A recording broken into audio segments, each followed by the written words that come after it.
last couple of seconds, your brain has already created a first impression of me, just based on the way I look and what I'm wearing right now. As I begin to speak, your voice is, or you're reacting to my voice intonation, my facial expressions, my body language. You've created a first impression, judging my book by my cover only, not knowing the chapters of my life in between. Now, our brains do that. Our brains are wired for efficiency. They take pieces of information from our past and project that onto new things that we're learning about, or a new person like you're seeing me today. It's efficient. But if I were to tell you about the stories of my life, you would realize that I have a perfect problem. No, I mean that. A perfect problem. I have a problem my entire life of trying to be too perfect. I do that, and I've done that since I was 2.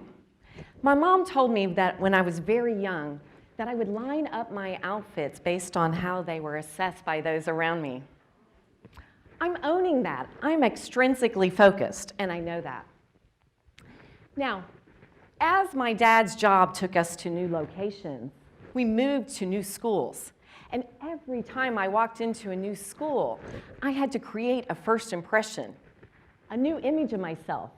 I even found myself changing the words that I used based on the geography of the country that I lived in, and my attire reflected that too. You maybe can relate. As a teenager, fitting in matters. Now, what were my insecurities back then have now become my strengths.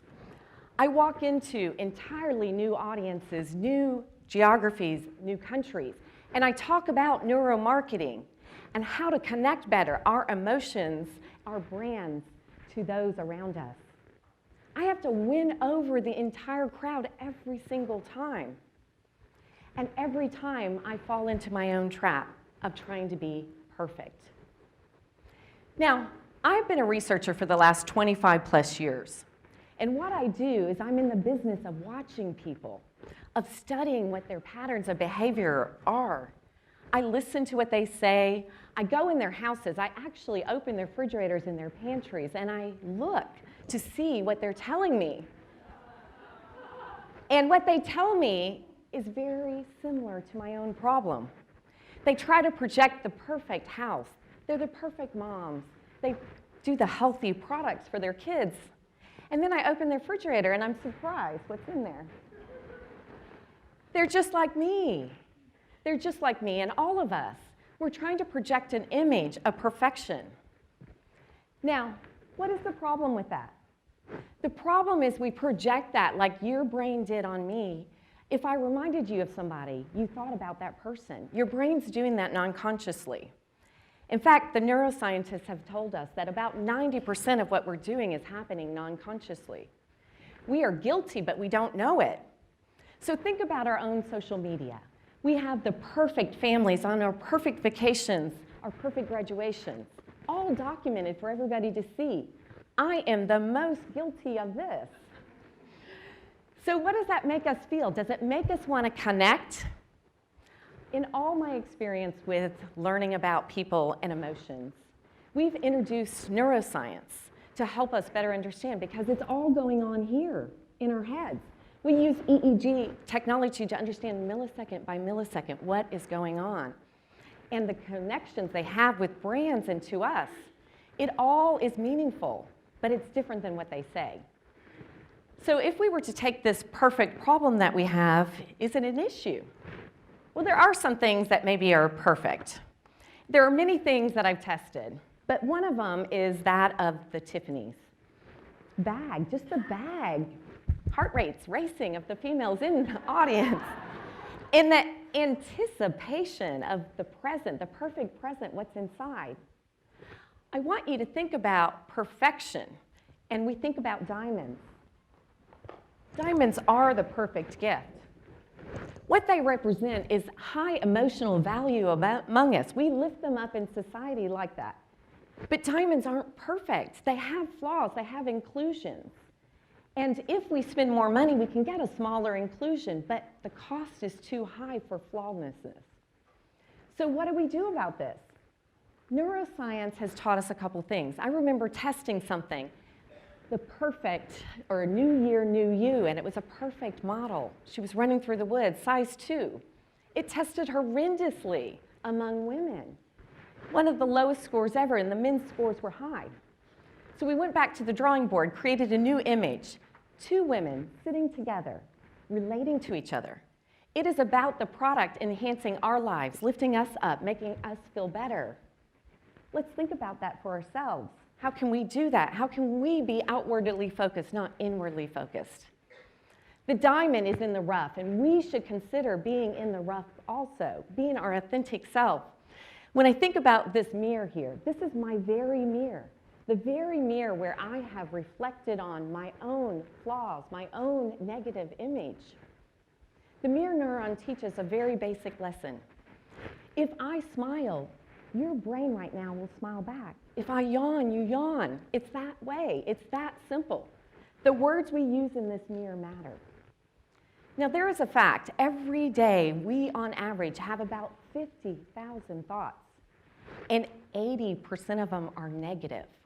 We carry those from day to day to day.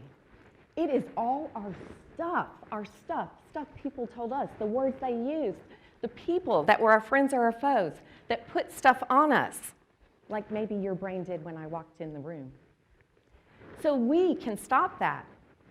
Dove did an excellent campaign over the years about inner beauty. They see the problem. They've alerted us. We cannot see our own inner beauty.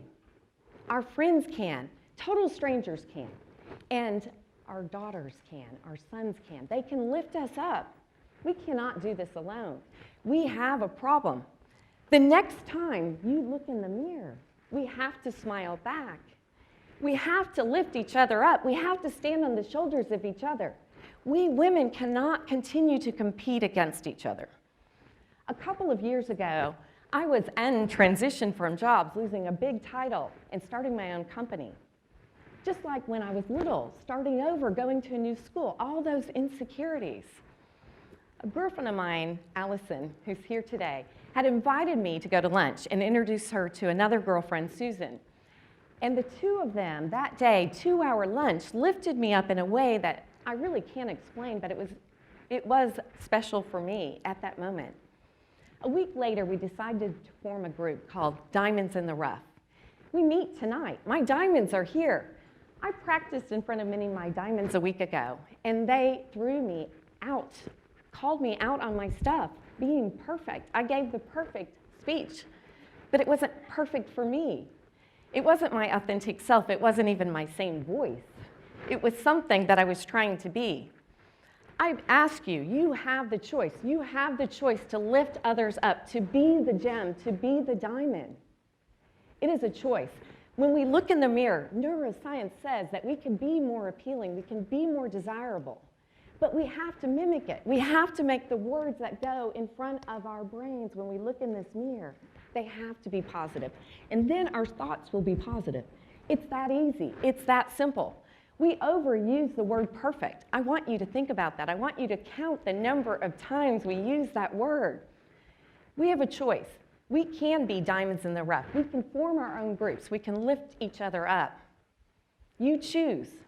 Choose to be beautiful, not only for yourself, but for those around you. Those daughters that are watching you, those sons, they're mirroring you. So be the diamond.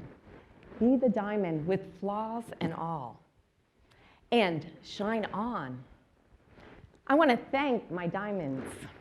Thank you, my high school friends, my friends. I couldn't do it. My neighbors are here. I hope you get the message. Be our authentic self. Thank you.